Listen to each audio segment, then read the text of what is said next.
मनोज जरांगेंनी मराठा समाजाला आरक्षण मिळवून दिलंय, सगळीकडे आनंदाचं वातावरण आहे। मात्र या जल्लोषाच्या वातावरणामध्ये अगदी शांतपणे या ज्या काही मागण्या आहेत त्या सरकारने मान्य केलेल्या असल्या तरी त्या कायद्याच्या कसोटीवरती टिकतील का याचा विचार व्हायला हवा। कारण 2017 मध्ये देखील मराठा समाजाला आरक्षण देण्यात आलं होतं, जे सर्वोच्च न्यायालयामध्ये टिकलं नव्हतं। इथे राजकीय आपले जे काही मतं असतील किंवा एकमेकांबद्दलचे जे काही वाद विवाद असतील हे बाजूला ठेवून फक्त कायद्याच्या अनुषंगाने आपण या निर्णयांकडे पाहणार आहोत। आणि त्यासाठी आपल्यासोबत कायद्याचे अभ्यासक उल्हास बापट सर आहेत। सर, पहिला प्रश्न की ज्या पद्धतीने अध्यादेश काढून कुणबी प्रमाणपत्र देण्याचा निर्णय घेण्यात आलाय, तर अशा स्वरूपामध्ये एखादी जात मागास ठरते का, आरक्षण देता येतं का? आता गेली कमीत कमी निदान 10 वर्ष तरी मी या विषयावर विविध चॅनेल्सवर बोलतोय आणि आरक्षण हा भारतातला एक यक्ष प्रश्न होऊन बसलाय। एक लक्षात घ्या की भारताच्या संविधानाखाली सभा स्वातंत्र्य आहे, संचार स्वातंत्र्य आहे, भाषण स्वातंत्र्य आहे, सगळं स्वातंत्र्य आहे। आणि त्याचा फायदा घेऊन एखादी व्यक्ती जर का लाखांनी लोक उभे करू शकत असेल आणि त्या प्रचंड सभांपुढे सरकारला जर का सपशेल माघार घ्यावी लागत असेल आणि सर्व मागण्या मान्य कराव्या लागत असतील, तर एका अर्थाने हा लोकशाहीचा विजय आहे। मराठा मागास आहेत का, तर त्यातले माझं स्वतःचं मत असं आहे की 80-90% मागास आहेत, पण त्यातली जी क्रीमी लेअर आहे त्याची व्याख्या केलेली नाही आहे। ज्यांचे साखर कारखाने आहेत किंवा ज्यांच्या शिक्षण संस्था आहेत ते काही मागास असूच शकत नाहीत, त्यामुळे याचा विचार अजिबात झालेला नाही। परंतु राजकारणात कुठलेही न जाता मी आपल्याला फक्त संविधानातल्या ज्या तरतुदी आहेत त्या सांगतो। एक तर आरक्षण 2 तऱ्हेची असतात। एक कायदेमंडळात असतं, जे दर 10 वर्षांनी घटना दुरुस्ती करून वाढवावं लागतं। आता ते 2030 पर्यंत आहे। दुसरं कलम 15 आणि 16 खाली जे आहे ते नोकऱ्या, शिक्षण याच्या मागास लोकांकरता आहे।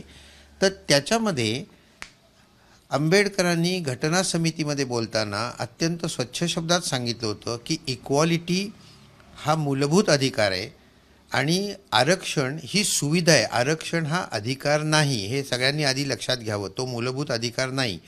आणि मग ही जे एक्सेप्शन आहे ते नियमापेक्षा मोठं असू शकत नाही आणि म्हणून 50%पेक्षा जास्त आरक्षण देता येणार नाही।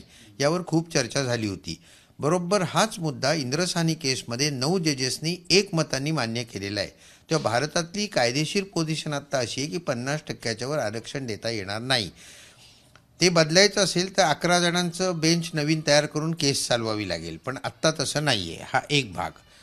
त्यानंतर ट्रिपल टेस्ट, जे आता परवाच्या सुप्रीम कोर्टाने पुन्हा ते सांगितलं की ट्रिपल टेस्ट याचा अर्थ मागास आयोग पाहिजे 1, एम्पिरिकल डेटा पाहिजे 2 आणि 50%च्या वरती जाता कामा नये 3। आता या ट्रिपल टेस्टमध्ये या सगळ्या गोष्टी बसतायत का हे बघणं आवश्यक आहे। मी काही नेत्यांना, मराठा नेत्यांना 2 वर्षापूर्वी, मोठे नेते होते, त्यांना हेच सांगितलं होतं की मराठा आरक्षण जर का पाहिजे असेल तर जे आत्ता 64%पर्यंत त्यावेळी देवेंद्र फडणवीसांनी ते दिलं होतं, असं देता येणार नाही, हे सुप्रीम कोर्टाकडनं रद्द होईल। 50%च्या आत म्हणजे ओबीसीतच घ्यावं लागेल, तर तशी मागणी तुम्हाला करावी लागेल आणि मराठा मागास आहे हे सिद्ध करावं लागेल। जरांगे पाटलांनी आत्ता बरोबर तोच मुद्दा मांडलाय की आम्ही मागास आहोत आणि आम्हाला ओबीसीतूनच रिझर्वेशन पाहिजे आणि त्यामुळे हा ओबीसी आणि मराठा हा वाद थोडासा चालू झाला आहे आत्ता। त्यामुळे मी आत्ताच TV ऐकत होतो, एकनाथ शिंदे असं म्हणाले, मी लिहून घेतलं आहे ते, की ओबीसीला हात न लावता कायद्यात बसणारं, कायम टिकणारं म्हणजेच 50%च्या वरचं आरक्षण आम्ही देऊ। मला असं वाटतं की ही जनतेची दिशाभूल आहे। अशा रीतीने मुख्यमंत्र्यांनी सांगणं की आम्ही न्यायालयाचा जो निर्णय आहे त्याच्या विरुद्ध आम्ही असं हे करू शकतो, हे बरोबर नाही आहे। तेव्हा एक लक्षात घ्या की ही सगळी लढाई आता सुप्रीम कोर्टात जाणार आणि सुप्रीम कोर्ट ठरवेल की हे बरोबर आहे का चूक आहे। कारण यात खूप गोष्टी अशा आहेत, आता सगळे सोयरे तुम्ही म्हणताय, याची व्याख्या कशी करायची, सगळ्यांना शिक्षण। एक मुद्द्यांचा एक आढावा घेऊ। मुख्यमंत्री म्हटलेत की ओबीसींना धक्का न लागता आम्ही आरक्षण देऊ, याचा अर्थ ते 50%च्या वरती जाऊ शकतं आणि आपला मागचा अनुभव आहे की मराठा समाजाला एक स्वतंत्र आरक्षण देण्यात आलं होतं पण ते टिकलं नाही। नाही, अगदी बरोबर आहे ना।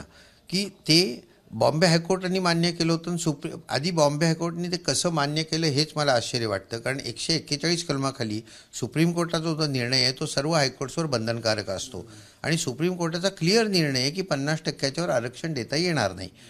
पण ठीक आहे, ते आता सुप्रीम कोर्टात टिकलं नाही. आता इथे जर का यांनी असंच केलं की ओबीसींना हात नाही लावायचा म्हणजे 50%च्या वर गेलं पाहिजे, तर ते टिकणार नाही. हे उघड आहे, आत्ताच्या कायद्याखाली टिकणार नाही. दुसरा मुद्दा की आता जी प्रमाणपत्र देण्यात येत आहेत तर त्या आधारे आरक्षणाचा लाभ घेता येईल असं मनोज जरांगे किंवा एकनाथ शिंदे म्हणतायत. तर ही प्रमाणपत्र संपूर्ण राज्यभरामध्ये 57 लाख सापडलेली आहेत आणि त्यापैकी 37 लाख प्रमाणपत्र वाटप त्यांचं झालेलं आहे असा दावा करण्यात येतोय.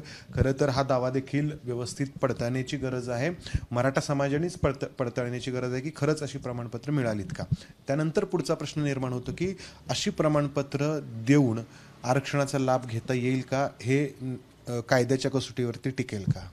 नाही, मी आपल्याला सांगितलं तसं कुठल्याही राजकारणात न जाता मी एवढंच सांगेन की सुप्रीम कोर्टाने काय सांगितलं आहे की मागास आयोग असायला पाहिजे आणि मागास आयोगाने तो जो कुठला गट असेल तो मागास ठरवायला पाहिजे. त्याच्यासाठी एम्पिरिकल डेटा पाहिजे आणि एम्पिरिकल डेटा पाहिजे मध्ये त्यांनी फार स्वच्छ शब्दात म्हटलं आहे की तो कंटेम्परेनियस पाहिजे, म्हणजे आत्ताचा पाहिजे, सगळीकडे एकच पाहिजे, त्याची तुलना करता आली पाहिजेत.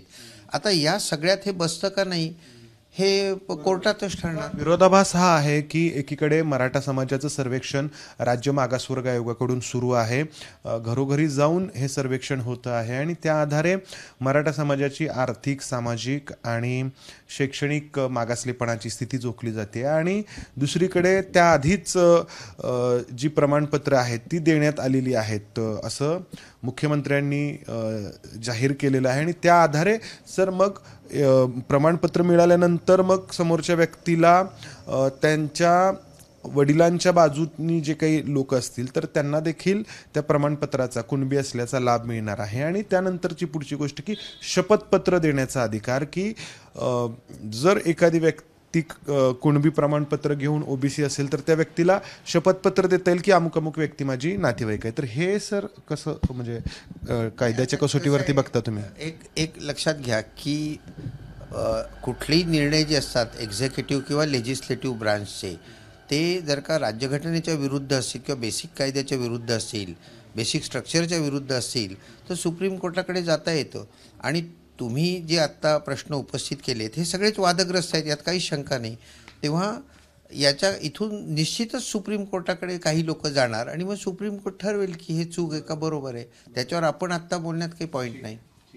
सर मग आता आरक्षण कसं मिळायला हवं किंवा एखादा समाज कसा मागासला आहे की नाही हे ठरायला हवं, या बाबतीमध्ये सर्वोच्च न्यायालयाच्या ज्या गाईडलाईन्स आहेत ज्या ते अगदी स्पष्ट आहेत आणि त्यानुसार राज्य मागासवर्ग आयोगाची भूमिका महत्त्वाची ठरते.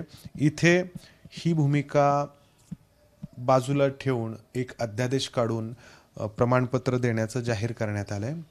अर्थात पुन्हा तोच प्रश्न उपस्थित केला जातो आहे की हे कायद्याच्या कसोटीवरती टिकेल का. कॅमेरामन विजय राऊत समंदार गोंजारी, एबीपी माझा, पुणे. एबीपी माझा, उघडा डोळे बघा नीट.